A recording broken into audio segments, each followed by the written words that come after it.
Most people in Trump's orbit do not think that this is looking like a likely prospect that Pete Hegseth survives. Just because if you look at this litany of things that he is talking about, number one, these stories have been hanging out for a number of days. Trump has been complaining privately to people that he feels like Hegseth should have been more upfront with him, that he gave him opportunities, that I don't know whether that's true, but that's what Trump is saying. Last night, Maggie Haberman reported that MAGA World thinks Pete Hegseth's nomination for Secretary of Defense is doomed. But Hegseth is still refusing to back down. And according to a new report, Trump is trying to throw him a life jacket.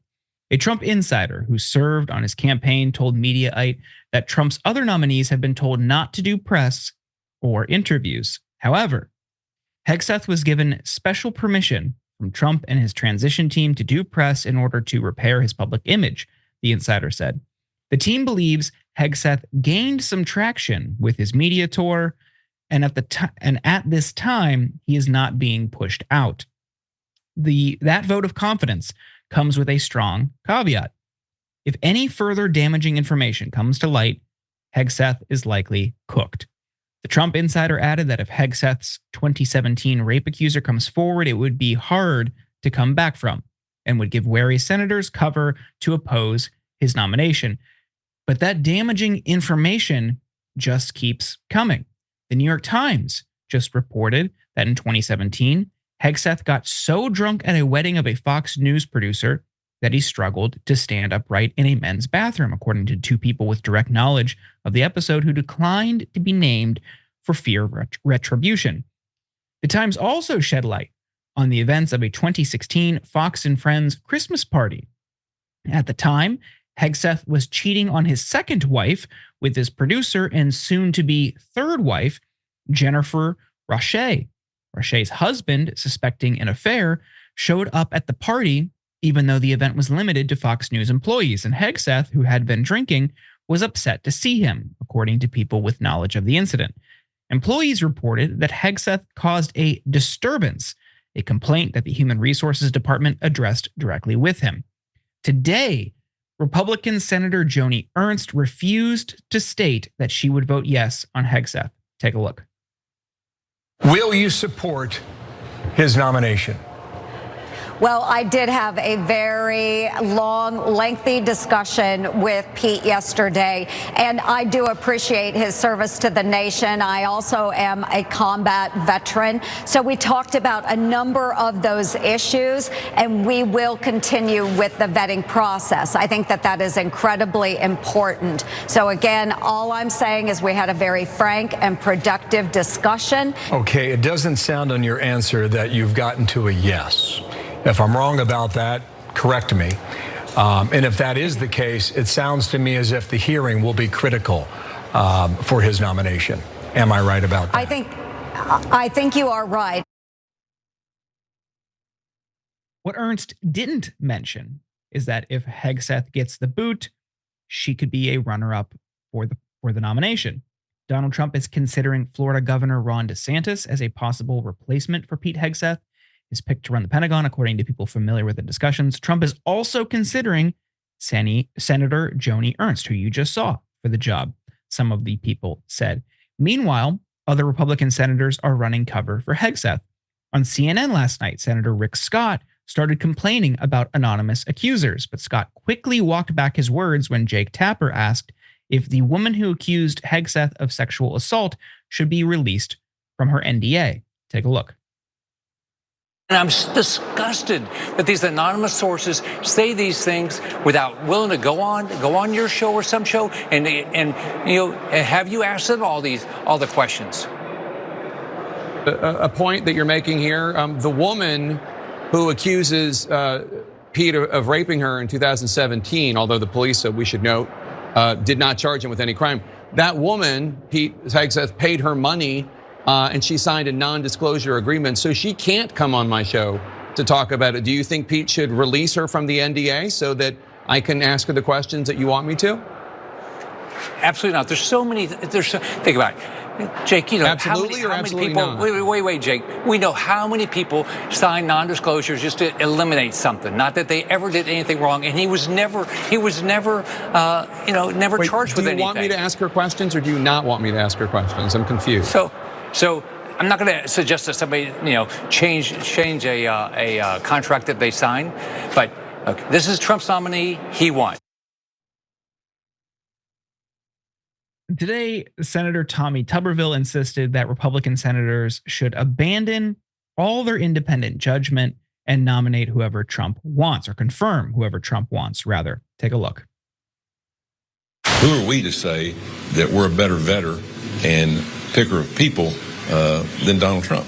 But isn't that you're advising consent? That's your job. Advising consent, but that's more the Democrats. But don't you think both sides should do the vetting? Well, yeah, to some degree. I mean, but we have to be convinced. I mean, they should do all the background work. They should go after our nominees. I've not heard very little from the left. Donald Trump did all the vetting they needed to do on Pete Hegseth, and I just can't believe we even have people on our side that are saying, well, I've got to look at this, got to look at that. What they're doing is they're throwing rocks at Donald Trump. They're not throwing them at Pete Hegseth. They're throwing them at Donald Trump because they're saying, well, we don't believe you did the right vetting, and we don't believe he can do the job. Wait a minute. That's not our job to do that. That's the Democrats. Now, Cenk, I want to bring you in here in just a second, but first I want to point out ABC News reported shortly before we went live today that Donald Trump, unlike what he did with Matt Gaetz and Gaetz's potential nomination, Trump is not working the phones on behalf of Hegseth. I think that's an indication that this might be doomed after all. What do you think? Yeah, hard to tell right now. And he's making another exception for Hegseth, but in an opposite direction, which I'll get to in a second. I'll start with talking about the Republican senators, because that last two were hilarious, right? So, I mean, Jake Tapper, I got plenty of criticism of him, but that was chef's kiss. Nicely done, Jake. Okay. So great question, great follow-up. And Rick Scott's like, I am mixing up talking points, 404 error, not in script.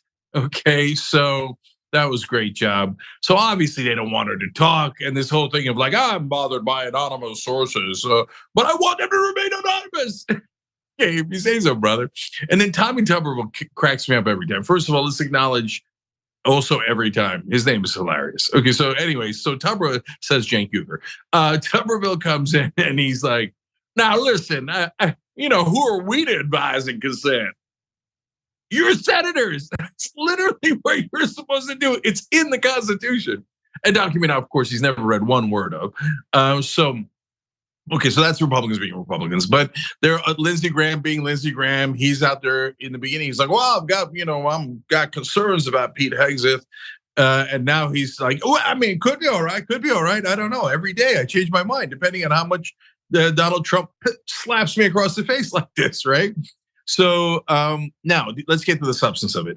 Look, his drinking, I would have had at either 6th or 7th among my concerns. In fact, I probably would have had it at 0.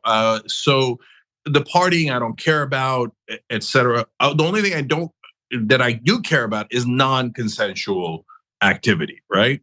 Except I didn't know the drinking was this bad. I mean, so like, I'm not trying to hold partying against anyone, and I have drank a lot in my time at different instances, right?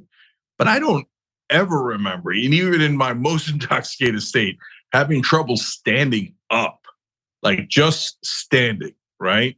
And so let alone the people at Fox reporting that he would show up to work drunk. Okay, now it's an actual problem, right? We can't have the Secretary of Defense struggling with alcohol abuse issues. So sorry, I love you. Well, I don't. Hegseth's a terrible guy for the other reasons that I'm about to tell you. But you got to go take care of yourself. This is not the time for you to be Secretary of Defense. Okay. So, but again, it's like 6th priority. Then you got the, above that is non-consensual sex, or hence sexual assault, etc. But wait a minute, what's above that? Well, guys, number one, he's a neocon. So I thought the right wing voted against war, and Pete Hegseth is a huge war hawk. He's constantly talking about going to war and specifically against Muslim countries at all the time. But wait, what the hell's above that? Okay, well, what's above that is him saying that when he got drunk one time, he started yelling with his friend, "Kill all Muslims, kill all Muslims."